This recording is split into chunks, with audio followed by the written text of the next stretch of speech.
Well, we are back with you once again on another Johnny Torch Live broadcast. It seems like it's been forever, ages, an eternity, but we are here with you this lovely Wednesday afternoon slash evening, depending on where you are, possibly morning if you're somewhere on the other side of the world from the great US of A. Torch News Roundup, we're bringing to you today, number 218. Oh, no, excuse me. Number 261. This is Johnny Torch Live broadcast number 218. And boy, have I got to tell you, what a hectic day it's been for me. A hectic week. As you know, we haven't done a show in about 3.5 weeks, almost 4 weeks. There wasn't much news for the first week, so I said, we'll take the week off. And then, of course, there was Holy Week. And let me be the last to wish you a very happy Easter and all the holidays that have also been since then.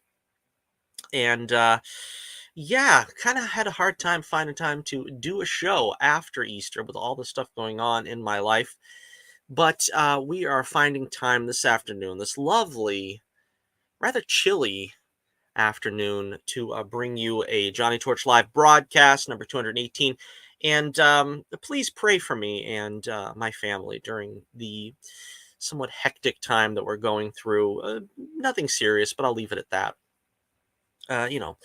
Every prayer helps. All right, so we've got a lot to talk about today. We're probably going to go over an hour if I know how verbose I get with a lot of these topics.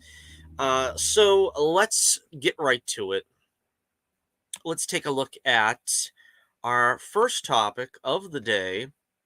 Of course, before I do that, you can see the ticker underneath the screen if you are watching. If you're just listening, let me just make sure I take a brief moment to ask you to do the usual YouTube things like share, subscribe, hit the bell for notifications, and of course, check out the links in the description below for my Twitter page and my website, The Adventures of Bullets Bourbon Private Eye, with our big 9th issue.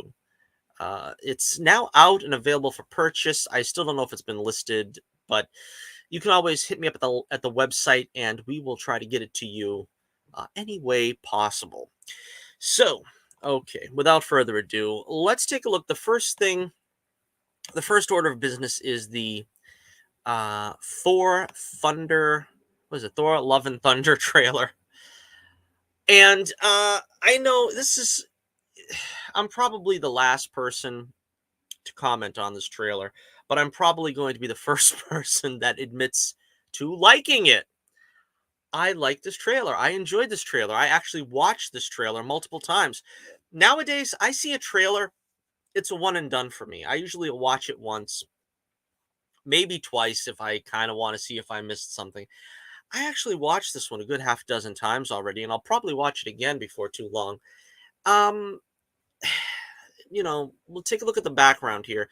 Taika Waititi did Thor Ragnarok, which is the third Thor film in the series thus far. And it sort of split the fan base. It kind of worked for some people and didn't work for others. It worked for me in the sense that I'm a big Hulk fan, and he actually used the Hulk to some pretty good effect there. I don't think we got any character growth from the Hulk since forever. I think probably since the Incredible Hulk. I mean, they of course kind of undid whatever goodwill that I had for the Hulk after that with Endgame, and Endgame honestly ruined many an MCU character. I am not a fan, if you can't tell, but as a Thor film, it's a little bit difficult. It's a little bit dicey. I mean, they got rid of the Warriors 3 as sort of an afterthought, which was embarrassing. The Executioner probably deserved a little bit better than they gave him. Valkyrie, but still in all, I would put my thumb up for it. I liked it. I enjoyed it. I thought it was an enjoyable picture. And I feel the exact same vibe here with Thor Love and Thunder. I think if you liked Ragnarok, if you enjoyed it, let's put it that way, I think you're going to like this. As a Thor film, with fidelity to the comic character and taking him about as seriously as Thor fans would like, probably not. Um, but I don't really dislike this take on Thor, to be totally honest with you. I think the problem was Thor was a hard sell for the normies. And at some point, the MCU, they realized we really can't sell this character being solely true to the comics, And once Guardians of the Galaxy came out and was wildly successful with that tone, the powers that be decided we're going to have to sort of quite literally make Thor a Guardian of the Galaxy type character if the franchise is to survive. Personally, I love the original Thor. I thought the first Thor film, it's probably still on my top 10 favorite comic book films. And Thor the Dark World, I didn't hate. I actually like that one a lot too. I think the Earth scenes kind of bring it down, but if you focus more on the Thor storyline with Loki and the Dark Elf, whatever his name was, it's a pretty good story. It's a solid story. So let me see. Let's see. Hunter Iggy, one of our great friends of the show, has asked a question. Johnny Torch, what is your thoughts on the Bad Bunny movie? I don't know anything about that, or at least if I've heard of it, I don't recall what it is. So I would need a little more information about that. Let me know what some details about that, and I'll try to address it when I get through with the Thor segment here. So again, it was kind of a hard sell because they didn't see the kind of response they wanted from the normies, I guess. They didn't see a lot of popularity with Thor. So eventually they started turning it a little more into the comedy vein. They started turning it a little more into Guardians of the Galaxy. And in some ways it fit. In some ways it fit his character, but I think for the diehard Thor fan, which of course I'm really not. I mean, I've read the comics. I've got a working knowledge of Thor. I know that he was Donald Blake and the cane and the hammer gets transformed and this and that. I know a lot of the early stuff that had to do with Thor, but I really never followed this character, so it's not really someone that's too, deeply entrenched in my sort of psyche. So I didn't really mind too much how that the changes went. Let's take a look at some of the images from the film. I'll see if I can get a couple of them on the screen. Of course, the song Guns N' Roses' "Oh Sweet Child, Oh Mine" worked very well here, the same way that the Immigrant Song worked in the Ragnarok trailer. I thought it was very effective. This is where we left Thor in Endgame. And to be honest with you, if you don't like what Taika Waititi has done with Thor, I honestly don't know how you can approve of what the Avengers Endgame has done, the Russo brothers has done with Thor. I mean, this was probably one of the toughest things to take about Endgame. Thor being sort of an out of shape, fat, sort of lost his zeal for life character. And fortunately, they're not going to keep playing that joke. They're going to see to it that he actually gets back into decent shape, probably to the relief of all the ladies in the audience. That Chris Hemsworth is going to actually look like Chris Hemsworth's physique in this film. And, it looks like, as far as this trailer is concerned, that's going to be something taken care of very early on in the film. So hopefully they're going to deal with that quickly and brush it off and move on. The tone of it, the tenor of it, is that Thor is going to try to rediscover himself, that he is not going to be a superhero anymore, and it seems like he's going off looking for adventure and excitement and so forth. I don't know. I mean, let's see. Looks like he becomes a pirate captain or something. Let's see. Hunter Iggy. El Morito, the Spider-Man villain. Oh, yeah, I was gonna make that a segment today, but I didn't want to make it a segment because honestly, I don't know that character from a hole in the wall. I've never heard of that character, and apparently, the little bit of research I did, that character's only been in the comics like I don't know 3 or 4 times. It's not really a character that they could build a movie around, at least according to most people. I know I certainly never heard of him, and again, I know a lot of Golden Age Spidey stuff. I know a lot of Silver Age Spidey stuff, but I don't think I've ever heard of that character. So I'm guessing he probably came out, I don't know, between the late 90s, early 2000s. That was kind of where I ended my, you know, must read status with Spider Man. All right, so I don't know who this character is, if she's a character from the books, but again, looks like, Thor is going to see the world. He is going to try to rediscover himself. Uh, let's see. Valkyrie is back. This is one of the few instances of the trailer where I literally I literally felt ill. This looks like a Malanta ad to me. This looks like, upset stomach getting you down.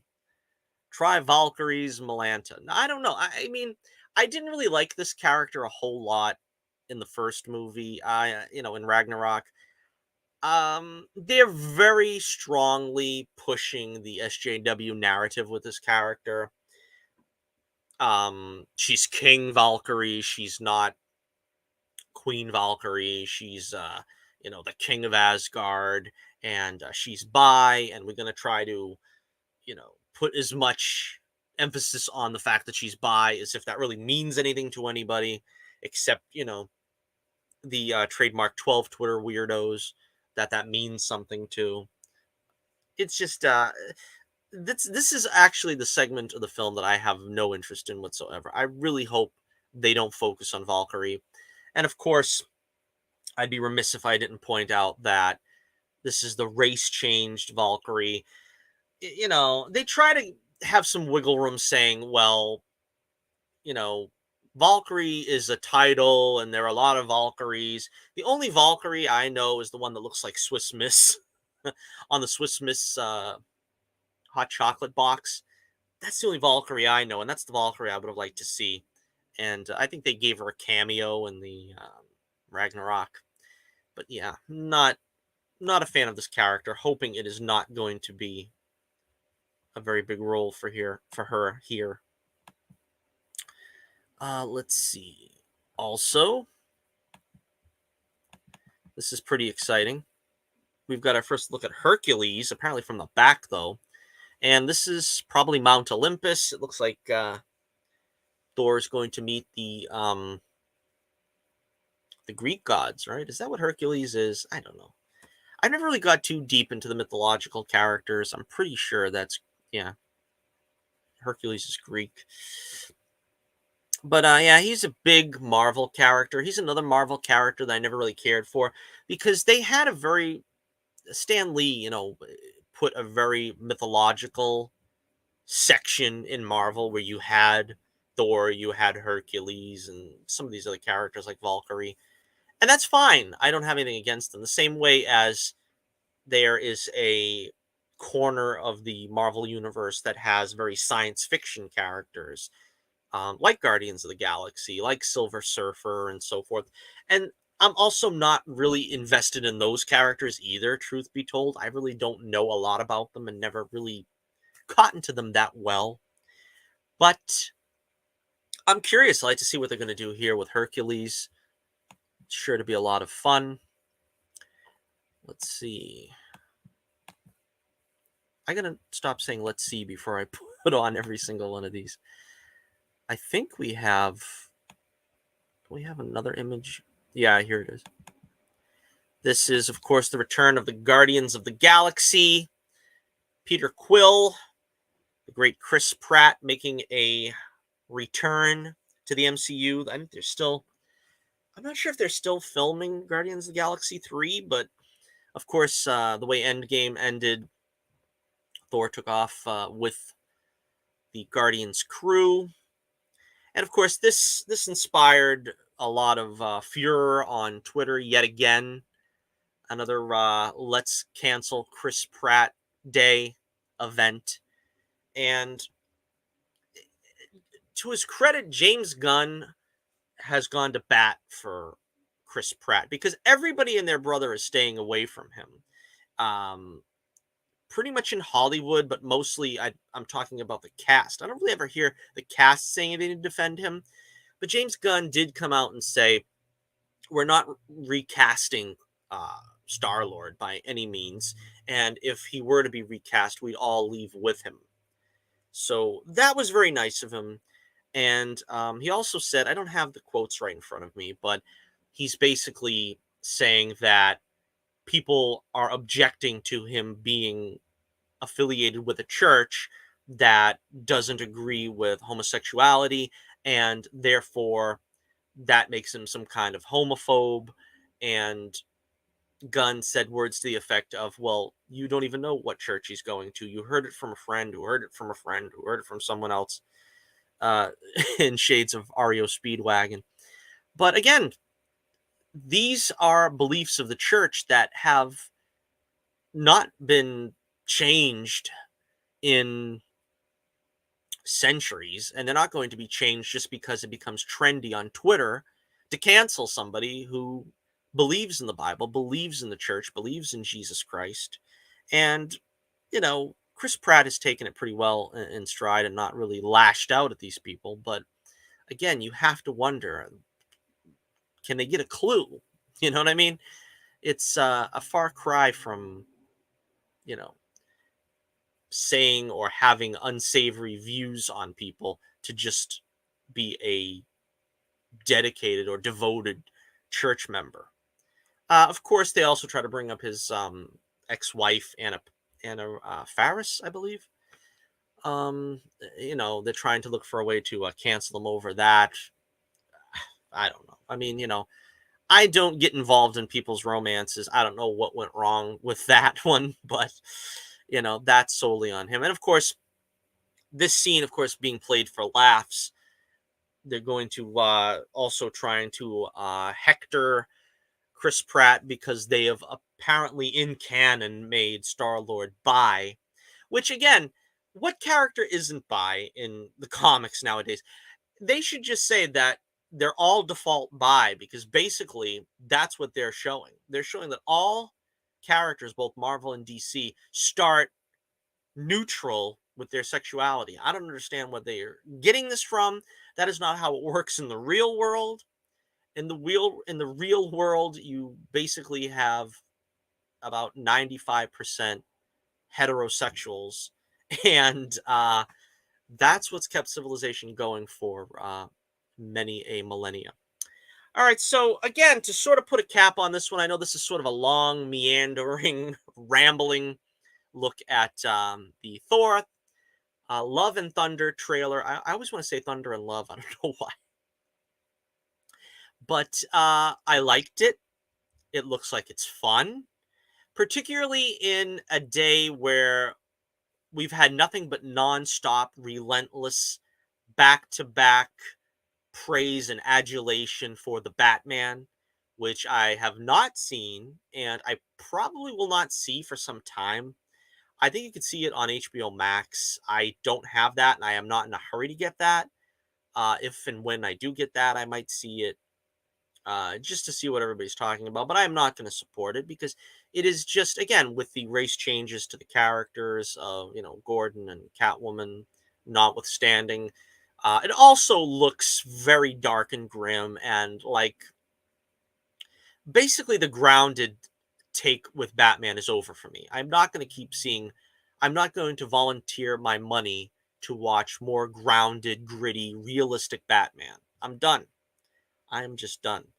And to see a film that is playing up the colorful, the fun, the the swagger of being a superhero, that's what I'm more interested in than seeing Batman pummel the daylights out of somebody for the umpteenth time in a darkly lit alleyway, and a vaguely recognizable villain from the comics that either looks and acts nothing like their comic counterpart, or it's the Joker again, and trying to make him as more bizarre looking and bloodthirsty than before.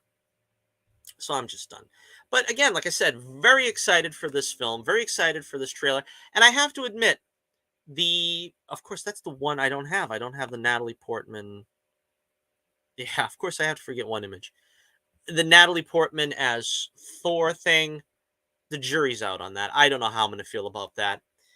In the comics, I get it. I don't like them replacing the hero with a quote unquote diverse replacement. I don't like the Falcon being Captain America. I don't like Asian Hulk and black teenage female Iron Man. So it depends how they do this. Now, uh, Jane Foster was an important part of the first two films. I think her presence was missed after that. They almost did as bad as they did Betty Ross with her. Betty Ross, they just completely discredited. It was terrible.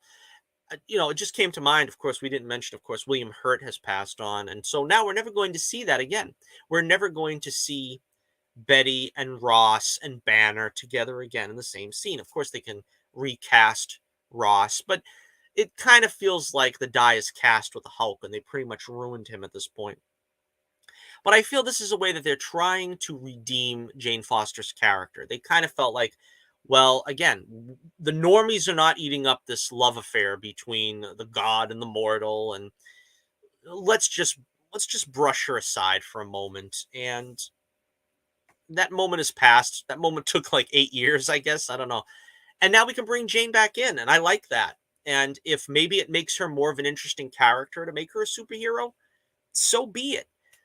Um, Again, I don't like what they did with her in the comics, but if they manage to make it work here, maybe it'll work. I mean, they do have, well, they don't have two Mjolnirs now. What is Thor's called now? Stormbreaker or something? I would rather him have Mjolnir, to be honest. But if they can share the stage, that's always been my claim. My claim is, look, I got nothing against you having a Miles Morales Spider-Man, so long as you don't get rid of the Peter Parker Spider-Man. It does behoove you to give them a different name, so we don't say Black Spider-Man and Miles Spider-Man.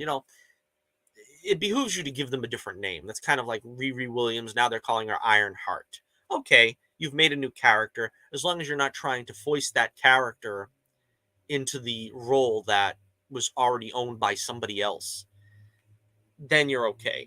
So that's what I mean. They're calling her Thor or Lady Thor or Female Thor. It would be a lot better to do one of the latter, because Thor is not a title, it's a proper name.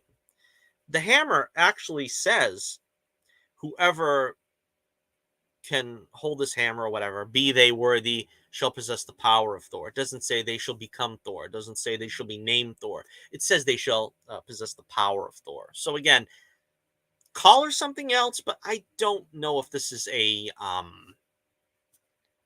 terrible thing. I am going to play it out and wait and see what happens.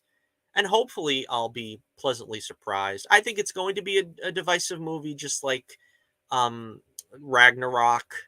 I don't expect this to be wildly popular with a lot of Thor fans that are feeling that it's, straying off the reservation.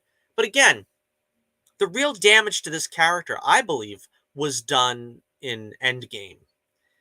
I think the Russos really have a lot to answer for, if you want to be angry with someone, for making him a joke for the most part. And again, Endgame, to me, it was just terrible. I mean, there were a couple of redeeming scenes. There's some good action. That's fine. But I mean, as a narrative, as a storyline, it was terrible. So, yeah, let me know what you think in the comments below about Thor Love and Thunder. Are you going to see it? Do you think it's going to be decent at least? Do you think it's going to be a woke fest?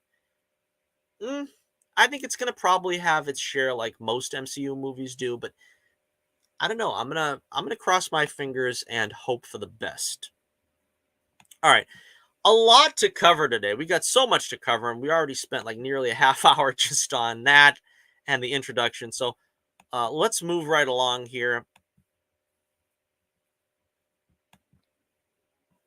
Next, I want to talk about.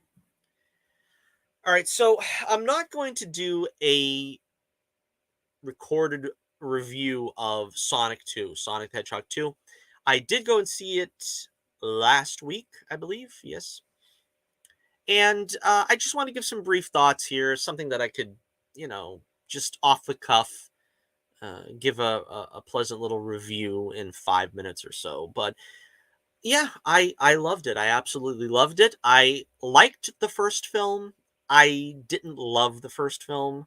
It felt like once was enough because it kind of felt like it had the tropes of what they usually do with these live action cartoon hybrid movies, which is you take James Marsden and then you stick him with this cartoon character, and he's trying to make his way in a world he never made, and all this and all that. And you throw in Jim Carrey doing his best approximation of 90s Jim Carrey as he can now at whatever he is, 60 years old, and you had a pretty entertaining movie. I thought it was fun. Like I said, James Marsden's always a treat. I mean, the guy is underrated. He really deserves to be.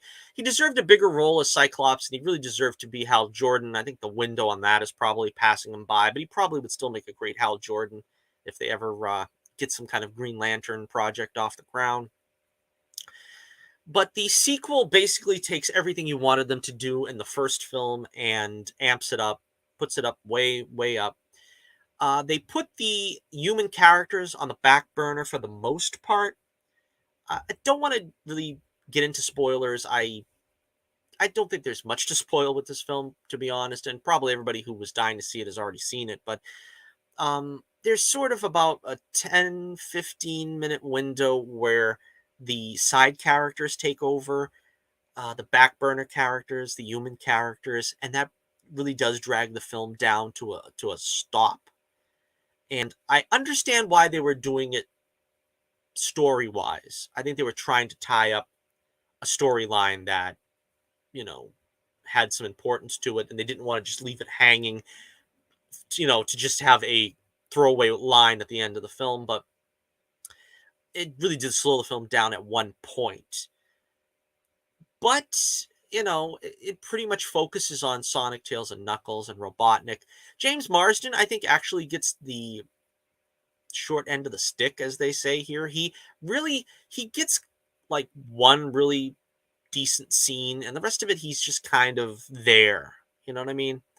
He has like one scene, and the rest of it they never really gave him like a moment to shine, like I think they gave his wife, his sister-in-law. They gave the sheriff or whatever he is, the cop there, he was sort of like a goofball. They give him like a scene. They give Robotnik's old pal there, whatever his name was, a scene. I kind of felt like James Marsden deserved a little bit more. I think you give him like a better than 1-2 minute scene.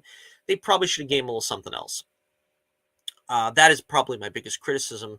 But again, you don't go to Sonic 2 to see the human characters. If they just cut out the human characters in the next film entirely, I'll be just as happy with it, because that's not what you're going to see a Sonic movie for. I would say I love the characters. Idris Elba as Knuckles.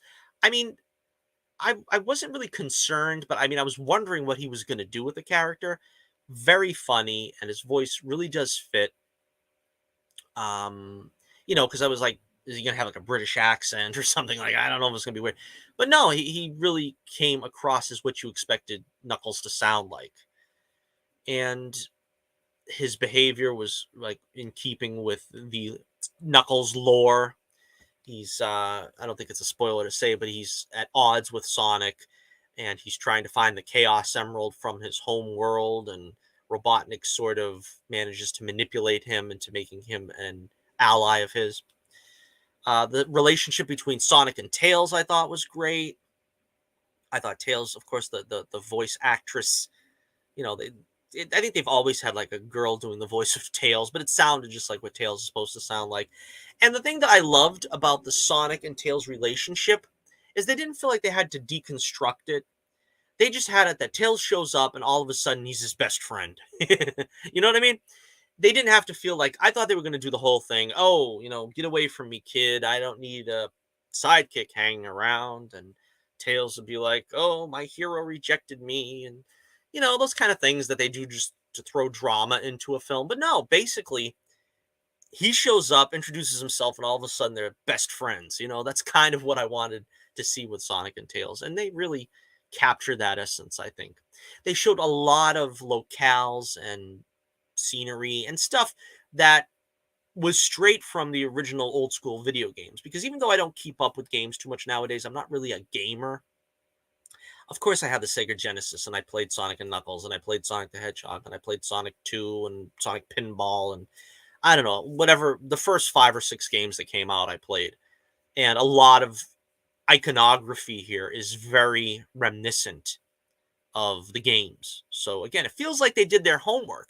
And my brother said this too. And again, I always mention my brother is a diehard Sonic fan. He loved this character from childhood.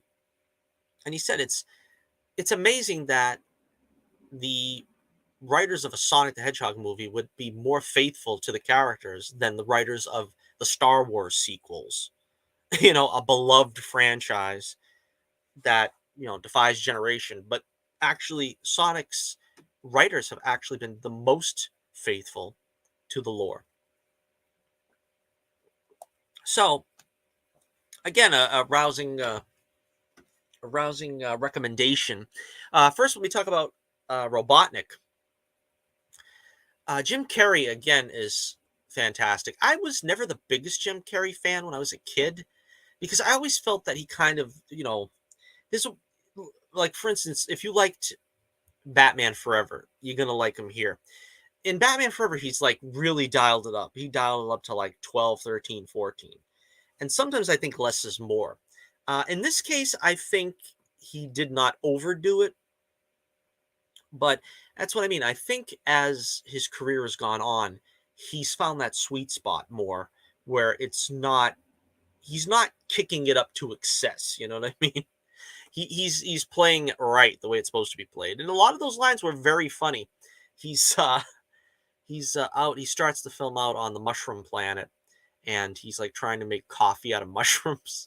And I found this funny. I don't know. I mean, it's like he's got the ability to do those things, and his body language. The thing that disappointed me was I thought he was going to be fat at some point, and apparently. I've listened to interviews as well where Jim Carrey said he would like to have Robotnik be fat the way that he looks in the games and the comics and the cartoons, whatever. But the powers that be don't want him to be.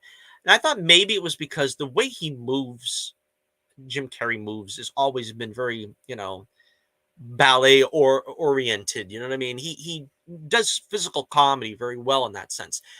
But I think the truth is really it's probably they're afraid of fat shaming. Now, if he gets fat all of a sudden, then Sonic can't make fun of him, and it becomes a liability to the film because they don't want to see the headlines read, "Oh, fat shaming in the Sonic film. Did they go too far? Why is Jim Carrey now fat?" And all this, when really all it was trying to make him look like the character.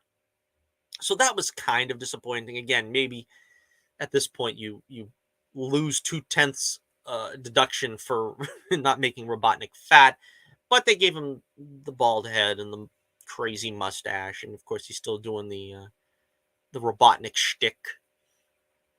So a lot of fun. They have a funny scene in the middle, and again, I don't want to spoil it, where it looks like Sonic and Tails go into like this Russian dive bar or something. And I don't want to spoil it, but it brought back shades of Teenage Mutant Ninja Turtles 2: Secrets of the Use. I think when you see the film, you'll understand what I mean. I thought that was very good too. So yeah, I think that about covers it. That's a big recommendation for me. I'm gonna give it 4.5 stars out of 5, an A. And like I said, the only minor deductions, could have been an A+, could have been a full 5 stars, but got a little slow at one point. And also, I think they could have done more to get Robotnik fat. Maybe that's a spoiler. The after credit scene shows kind of where they're going next. Um, Again, I won't spoil it, but apparently Jim Carrey is saying he's going to retire from acting. So, although there's nothing to burn the bridge, so to speak, in his performance here, there is a very strong possibility he may not return for Sonic 3, which I'm pretty sure they're going to greenlight Sonic 3 at this point. I don't know if that was a news story or not, but so big recommendation, thumbs up, big thumbs up for Sonic the Hedgehog 2. And I'm looking forward to seeing where they go with this one next. They've got a lot of characters to choose from that they can play with, that they can continue to build this world. And like I said, it's a lot of fun. That's all I ask for in a movie, as a lot of fun. All right, let's get to some of the news stories here. We've got some more news stories.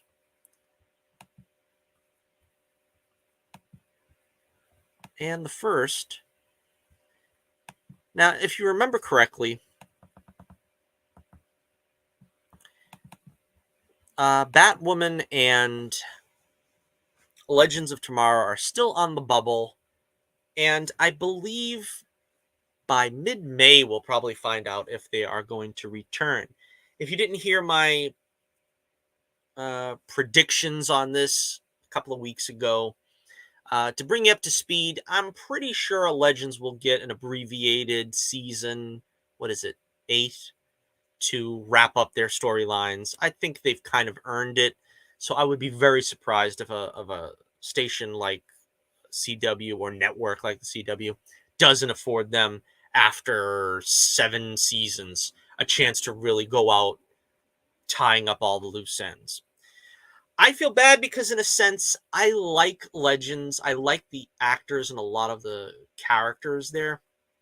I'm a big fan of Katie Lotz and what she brought to the Arrowverse through Sarah Lance. I really don't want to see her time end, but unfortunately, this show is basically now is just a slash fanfic for lesbians. That's all it's become now at this point.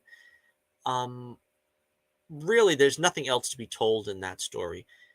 And I don't know if just letting it linger on life support is doing it justice. I actually liked most of this season, as a matter of fact. Legends, I think, was at its best this season than it's been in like 3 or 4 years. But then they didn't stick the landing. They kind of, I don't know, they botched the last few episodes and made it really weird again.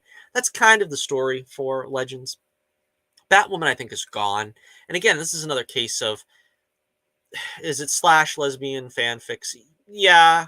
But see, that's what I said when Batwoman first came out. I said, look, if you want to do the slash lesbian fanfic, you give it to its own show. They kind of built Legends up. It went through so many cycles. I mean, it started off as being a superhero show, a time travel show, a comedy, whack fest show, and then now it's like more just a lesbian slash fanfic show. Batwoman, you could do it because it was designed to be a lesbian, fanfic show, and it goes to show how poorly received that is. Not too many people are really interested in that, especially when you have the trappings of Batman and the Batmobile and all this stuff, and you're just using it to espouse woke politics. I do like Batwoman in this sense that I really like Rachel Skarsten's performance of Alice, and I would really like to kind of see an Alice show, I guess, but there really isn't much you can do dragging that character on for a fourth season. And they kind of put her on the bus, so to speak, at the end of the episode, at the end of the season. But I don't see Batwoman coming back. Again, just sort of a brief update on the status of the CW shows. We still don't know at this point, and probably won't in the near future. But we do have some information here regarding Jesse L. Martin on The Flash. The Hollywood Reporter reveals that Jesse L. Martin has started making plans to move on from The Flash after signing a deal to star in NBC's The Irrational. The actor has landed a lead role in the pilot that's based on Dan Ariely's predictably irrational. So, in other words, he's going to be leaving The Flash from being a full-time member of the cast because he's got his own show now. So good for Jesse L. Martin, not so good for Joe West. I don't know. According to the trade, Martin will reprise the role for the previously announced 9th season of the long-running CW show, but will no longer be a series regular. He will still appear in multiple episodes, but it doesn't sound as if we should expect to see much more of Barry Allen's father figure. I really like what they've done with Joe in the last couple of seasons, because there seemed to be a time, and I think it was because he had an injury, a back problem, or I don't know, some kind of injury, and he took off like large amounts of like 2 seasons. Last season, they actually used him pretty well. This season, they've been using him pretty well. He's the heart and soul of the show, really. I mean, it's going to be sad to see him go, but apparently he's going to be in multiple episodes. I don't think this is a case like it was with Carlos Valdez, where you're probably only going to see him maybe once a season. With Martin, I'm guessing it might be a little more than that, but it's tough because that's like going way back now. I can't remember the actor's name off the top of my head, but from Arrow, I remember the guy, Merlin. What's his name? The son. They really couldn't use him because he had his own show in a Chicago hospital or something, and he would if he was lucky come in like once a year. And I hope it's not like that. I can't remember the guy's name, but Tommy Merlin. That's the I can't remember his name. Donnell something. Colin Donnell, right? Yeah, tell me in the comments below if I was right. Yeah, he's a good actor. I really wanted to see more from him. I felt bad they killed him off, although I understand why they did. But what do you think about this news about Jesse L. Martin leaving The Flash, at least not appearing full-time? That's kind of disappointing to me. I've been there since the beginning. Like I always say, I think I deserve a participation trophy for being part of all this. I should really give an update on how I think The Flash and Superman and Lois have done this year, but I don't want to throw that in right this minute. But we'll talk about that some other time. Some rumors abounding that The Flash might be wrapping up next season with an abbreviated season. They keep saying these things. This is kind of like when they're chasing the quarterback out of town, like Brett Favre. When are you going to retire? Tom Brady, when are you going to retire? And it's like, just let them play it out. Once it's over, it's over. Like I always said, I want The Flash to go 10 seasons. I want The Flash to go 11 seasons. I want them to beat Smallville's record. I'm tired of having Smallville get all the credit. But there you go. Okay, so we've got another Flash story here. Did you want to fight? Is that the deal? Whoa, bro. Fight? Yes, another Ezra Miller sighting in the police logs. It seems to be a continuing occurrence with this guy. What is it? America's Most Wanted. This guy, he's the menace of Hawaii. I don't understand what he's got against the inhabitants of Hawaii. He found his way down there, and instead of having luau's with beautiful dancers in the grass skirts, he's out there throwing things at people, threatening people, stealing money from people, and, he just can't get enough. I don't understand it. So let's take a look and see what our old pal Ezra has been up to lately. Okay. And this is This is Ezra back in his salad days. This is when the most craziest thing you had to worry about Ezra was his wardrobe. And unfortunately, since then, now you have to worry if he's going to rob, steal, and abuse you. Ezra Miller was arrested on the island of Hawaii Tuesday for the second time in as many months. The actor who plays the Flash in the DC Extended Universe has been taken into police custody. The Hawaii Police Department said in a statement that Miller was arrested for second-degree assault in the Lower Puna district of the Big Island. Officers were called around 1:10 a.m. to a private residence to respond to a report that Miller had become irate after being asked to leave a late-night gathering. What does this guy do? He just goes out in the he goes out in the public square and says, "Hey, anybody want to invite a celebrity home and we'll have a party and let me crash on the couch?" And these people are stupid enough they don't know by now that the guy is like completely nutsoid. And they're like, "Oh yeah, okay, this is like bragging rights. I'll be able to tell all the guys at the post office I got Ezra Miller on my couch, and he's he's wanted so far by probably 2 or 3 law enforcement agencies." The actor had allegedly thrown a chair, striking a 26-year-old woman on the forehead, leaving her with a half-inch cut, police said.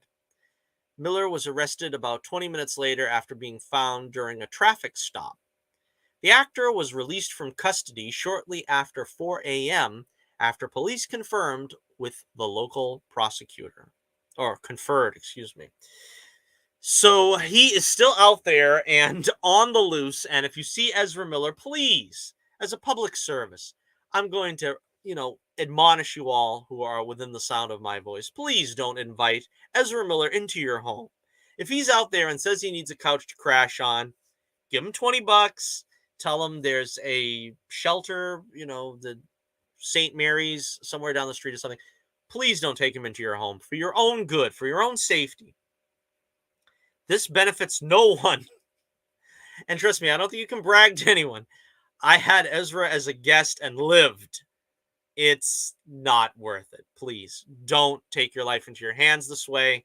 And if you see Ezra coming, you better hide the breakable objects and hide your wallet. You don't want anything to happen with this man. Okay, so there you have it. Our Ezra Miller. That's going to become a new feature. I got to come up with a theme song for that. The Ezra Miller feature of the week.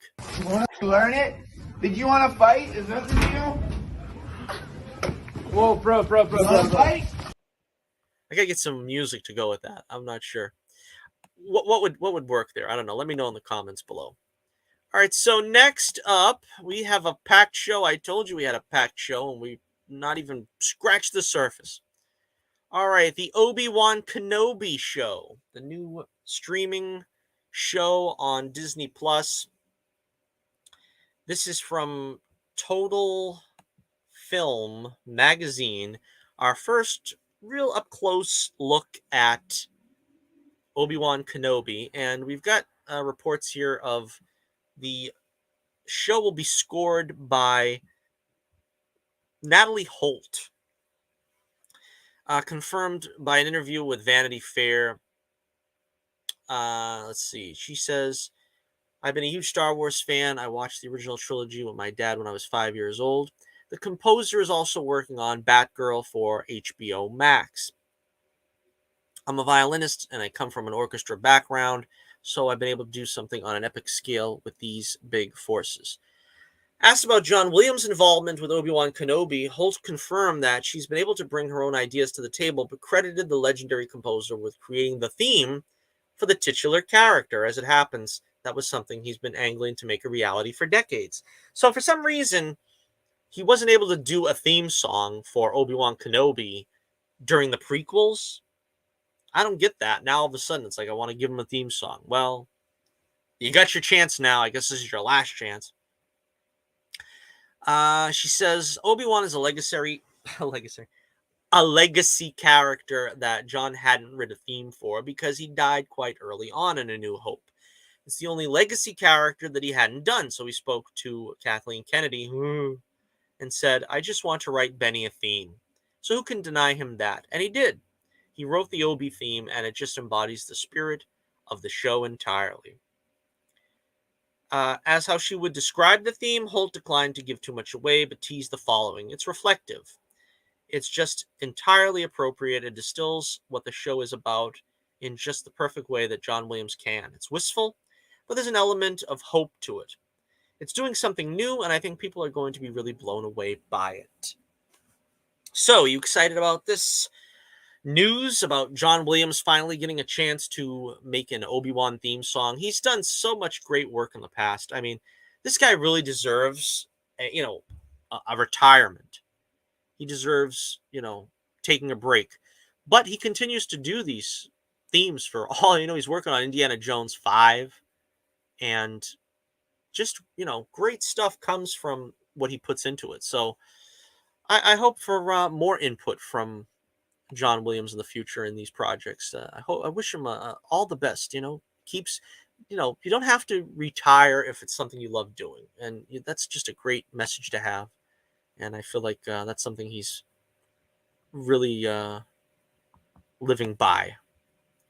All right, next up, part of the same topic though in Star Wars. Let's take a look at Liam Neeson was asked if he would return to the role of Qui-Gon Jinn. Obviously, the Obi-Wan series seems like the place for it, but according to an interview with comicbook.com, Neeson seemingly shot down the possibility of a cameo on the show. The actor said about a possible return, "Oh, I think so. Yeah. I think so. If it was a film, dun dun dun." Yeah, I'm a bit of a snob when it comes to TV, I must admit. I just like the big screen, Qui-Gon, I can't believe it's 24 years since we made Star Wars The Phantom Menace. I just cannot believe where the time has gone. It was a terrific experience shooting that film in London. Now, I happen to think he's putting us on. Come on, he's putting us on. He already did TV, did the Clone Wars TV show, and I don't know that he'd have a huge role in Obi-Wan, the series, but just to have a cameo and speak some words of wisdom to Obi-Wan would probably go a long way in, making him not feel like the odd man out in Star Wars. He's the only one that did a one and done. You know what I mean?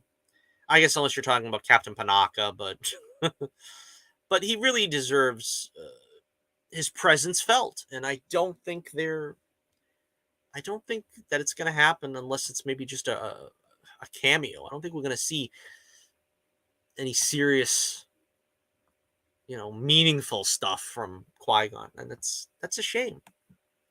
I really wish they would go back and maybe even show us some of the training years of Obi-Wan. As a Padawan learner. That would have been nice. Let me know what you think in the comments below, and we move on yet again. Now, this was something that was spotted on Twitter. The first scene of Kraven, the motion picture, Kraven the Hunter, the motion picture. Aaron Taylor Johnson, I believe, is playing Kraven, and you can see by the booty he has on there, he's probably supposed to be barefoot here because I guess he's going to climb walls or whatever. And he's not wearing the fur vest. He's not wearing the leopard pants, but he does have the necklace on, which I guess is going to figure into the story somewhere. And, he looks the part. He looks appropriate. I thought he was going to be a good casting decision for this film. And I don't know, with the underperformance of Morbius, it makes one wonder how this is going to play out. I think we'll see. We had a lot of problems with Morbius. I think with Morbius, you had the problem of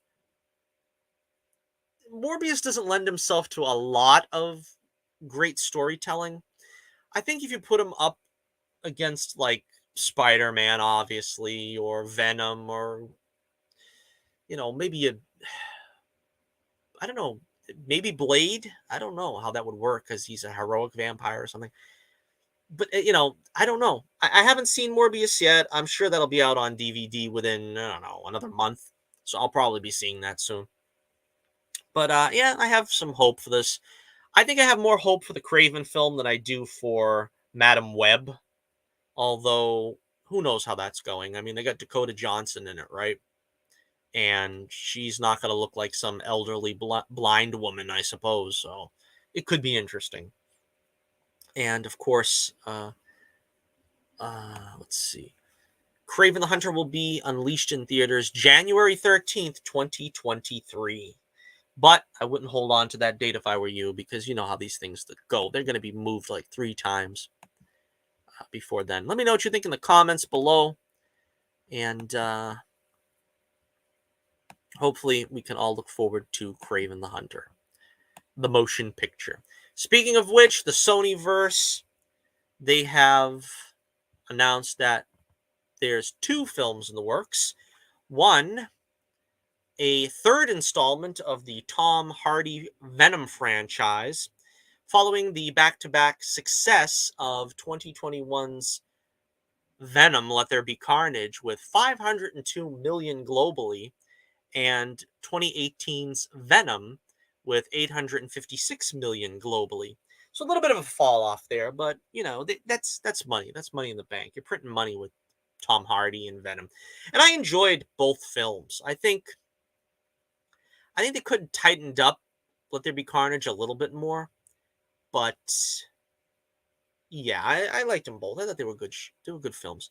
The studio also planned.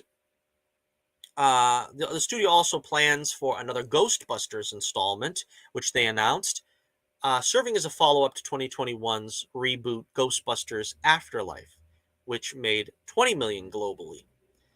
Sony revealed its plans for both sequels during its Monday evening presentation at CinemaCon, the annual trade show for theater owners. Though the studio did not share any details about either movie, it revealed new installments were on the way.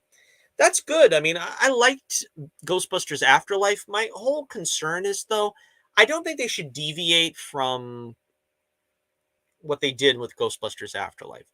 I think you keep the kids, um, try to get the original Ghostbusters to have a bit more of a hands-on role. I mean, obviously you're not going to get Bill Murray probably for a lot of screen time, but if you can give like a minor supporting role to Ernie Hudson and Dan Aykroyd, why not do it? And of course, Paul Rudd is, Paul Rudd is Paul Rudd. You got to have Paul Rudd in the film. So I hope that's what they do. I hope they're not going to like go over from scratch again. That's not necessary. All right, so let me know what you think in the comments below about the possibilities of Venom 3 and, for lack of a better term, Ghostbusters Afterlife 2. Okay, next up on the agenda, I really wasn't going to talk about this, so we're not going to spend a lot of time on it, but this is rumor. This is kind of more rumor, but they're apparently looking at this actor here for Constantine, or Constantine, if that's how you roll. I think they've always pronounced it Constantine in live media, but Warner Brothers are looking to reboot Constantine for HBO Max. Legends of Tomorrow star Matt Ryan has been forced to take on another role in the CW series as a result. Fans will get to hear him play the character in the upcoming animated short Constantine, The House of Mystery. But it appears that his time as the chain smoker has ended to make way for a new Hellblazer. The Illuminati is reporting that the streaming service is currently eyeing, and I'm going to have to guess at this pronunciation, Soap Dirusu of Gangs of London fame, to take on the title role in the series that comes from UK author Guy Bolton and executive producer J.J. Abrams. The British-Nigerian actor put himself on the map with an unmissable performance in Netflix's His House, and Dirusu would no doubt bring a lot to the role. A recent logline revealed that the series blends urban action, body horror, and the supernatural on the streets of modern-day London. Follows a young man whose entire world is upended when a chance encounter with a young girl pulls him into a dark and treacherous world of the occult. With Warner Brothers looking to expand its DC offerings on HBO Max, it looks like Constantine will be one of several projects that are building to a Justice League Dark movie. Remember, Emerald Fennell is developing a Zatanna movie, and Angela Robinson is hard at work on a Madam X series. I'm not the biggest fan of Constantine as it is, but the only way I really would watch a Constantine show would be with Matt Ryan. I watched his show, the short-lived NBC show. Didn't particularly like it, but I liked him. I liked the way he played it, and I think he added a lot to the CW verse for the time that he was in it. And it was really sad that they kind of forced him out because they're making this over again. So I don't know. We'll see. Let me know what you think in the comments below. Of course, this is also, I've given you enough. I've given you enough material on race-changing characters and how I don't believe in it. And of course, although they're not race-changing a ginger for a change, they're race-changing a blonde, which is also pretty much a vanishing breed in Hollywood. The redheads are the top of the endangered species list, but blondes are probably next.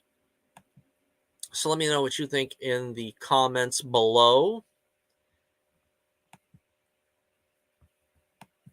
All right.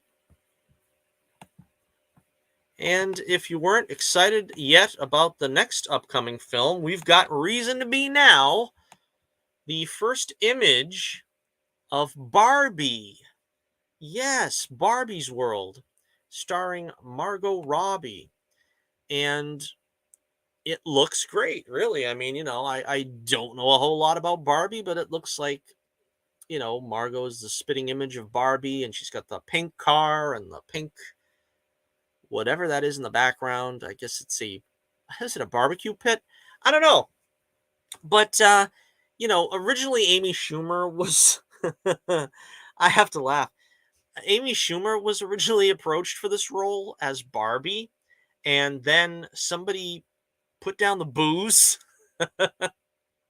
They stopped smoking the bad hashish, and they looked up and said, gee, Amy Schumer don't look anything like Barbie. Really? Kind of, with the beer goggles off? Nah, she doesn't really look like her. And of course, thinking who's the most applicable actress to Barbie would be Margot Robbie. And I'm glad she got the chance to do it here. Now, I would be happy to see this if I had any faith that it was going to be good. At least she's going to look like Barbie, but I mean, is she going to be doing the whole Malibu Barbie thing, with the bikinis and, the posh swimming pools and stuff? I mean, I could see watching that maybe, but quite frankly, I don't think so. It's probably going to be about, doing woke messaging for how little girls can do anything. And I mean, that's fine if that's your message, but if you're just going to do that for like 2 hours and just preach woke politics, nobody's going to be interested in this. I mean, I want to see Barbie looking cute. I want to see her having fun. And, that's about it. There's no real woke story that you need to attach to this, but I'm willing to bet that's exactly what's going to happen. All right. Let's see. Barbie will arrive in theaters July 21st, 2023. So it won't be too long from now. Well, I don't suppose you need a lot of special effects for Barbie. But, yeah, there's nothing Margot Robbie can't do, right? She's playing Harley Quinn. She's playing Barbie. She's still going to do a Pirates of the Caribbean movie, I think. Let's see. Greta Gerwig is directing the movie and co-wrote the project with her husband, Noah Baumbach. Ryan Gosling, of course, has been cast as Ken, while Will Ferrell recently signed up to play the CEO of a toy company widely believed to be a spin on Mattel. Rounding out the impressive ensemble cast are names like Shang-Chi and the Legend of the Ten Rings star Simu Liu, Kate McKinnon, Alexandra Shipp, Emma Mackey, Ariana Greenblatt, and America Fiera. Let's see. The expectation is that it will be a comedy, but with the cast, it could easily be headed down the action route. I don't think it's going to be an action story, but we need more family-friendly entertainment. So I'll be happy if this will at least provide that much. But let me know what you think. You interested in the Barbie movie? Are you guys out there like me interested in seeing the Barbie movie now that Margot Robbie's in it? Well, we shall see how that turns out. All right, and so our final story of the day, our final story of the evening, we have, could it be Wonder Twin powers are activating? Now, this is something I had a hard time believing, but apparently the Wonder Twins of Super Friends fame, and I never really knew why they needed those characters. Even when I was a kid watching Super Friends, I was like, I'm not old enough to remember the days of Wendy and Marvin. I seen those like on rerun when I was like 28 years old or something, but I don't know why they needed them, but I guess they try to use them as a cipher for the children in the audience that they were helping out Batman and Superman and Wonder Woman and stuff. I don't know. Deadline confirms the HBO Max's live action DC Comics comedy movie. Oh, I hope they take it seriously enough to make it, plausible. You know what I mean? I don't want it to be no slapstick, really, but you imagine they'd have to be a little bit more in the line of comedy. The Wonder Twins has found its two leads. J.K. Appa, Archie Andrews. He's going to play Zan, and Isabel May will play Jaina, the heroic twins who first debuted in animation before leaping to comic books. Now, this is interesting because, as you can see in the image here, they're dark-haired, and you would expect them to like maybe cast. I honestly, when I was a kid, I thought they were Latino, the Wonder Twins. And of course, later on, you notice they have pointy ears, and they did some weird things to them in the cartoon, but because they were aliens. But I always thought they were like Latino, and I probably would have cast Latino characters. I mean, Latino actors for these characters. You could probably even get away with Asian. So for people that are so like dead set on wokeness and we have to represent everybody, I don't understand. I'm surprised you didn't cast Latinos in the role. You didn't even cast Asians in the role, and now you're going with a redhead and a blonde. Where if we want a redhead like in Jimmy Olsen's role, you'll cast a black guy. You know what I mean? Doesn't particularly make any sense. As if I don't know.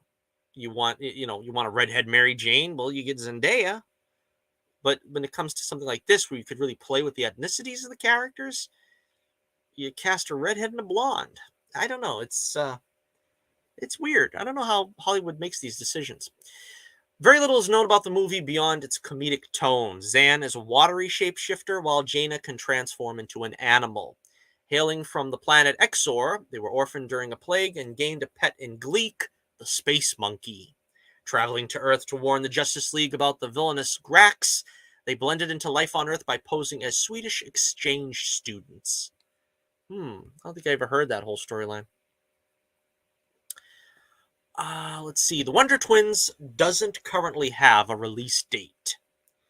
So, I don't know the actress. I know Appa. He's been around in a few projects besides Riverdale. I don't know. I'm willing to give it a shot. I mean, I don't suppose I'll be getting HBO Max just for this show. But, I wish them all the best and hope it turns out well. And then I'll probably check it out whenever I get that particular streaming service. As always, let me know what you think in the comments below. And we are about at the end of our show. Thank you so very much for joining us here on the Johnny Torch Live program. We try to do a show every week, a live stream. Let's see what's coming up soon. We've got in about 2 weeks, a week and a half, maybe, Doctor Strange 2 and the Multiverse of Madness. I'm looking forward to that, and I will be probably doing a review on that probably in about 2 weeks. So keep your eyes open for that. Next month, of course, we got the ObiWan Kenobi series. I'm gonna watch that. I will probably get Disney Plus back, and probably I'll check out Moon Knight, which I haven't done because it doesn't really look like it's that interesting to me, anyway. I mean, visually it looks pretty cool, but the storyline seems very weird, and I'm not the kind of person that usually enjoys weirdness for weirdness sake. And that's kind of what I think is going to happen with Moon Knight. I don't know. A lot of people have already seen it, probably. You know, I could be right or wrong. All right, so make sure you like, share, and subscribe. I didn't get to pitch the book too much today, but please check out the links in the description below. You can check out The Adventures of Bullets Bourbon Private Eye, the all-ages action-adventure series about a down-on-his-luck private eye who takes on the most colorful collection of villains imaginable in each and every action-packed issue. We've got issue 9 now out, and 10 is on the way. I showed a few images from it on Twitter, so you want to check that link out as well and see where we are. We've got a free preview page there, a couple of pages from the Family Jewels, so you can get a look at the excitement on your own. And so, as always, once again, until next we meet, this is Johnny Torch reminding you once again, keep the flame burning brightly, and I'll be with you again real soon.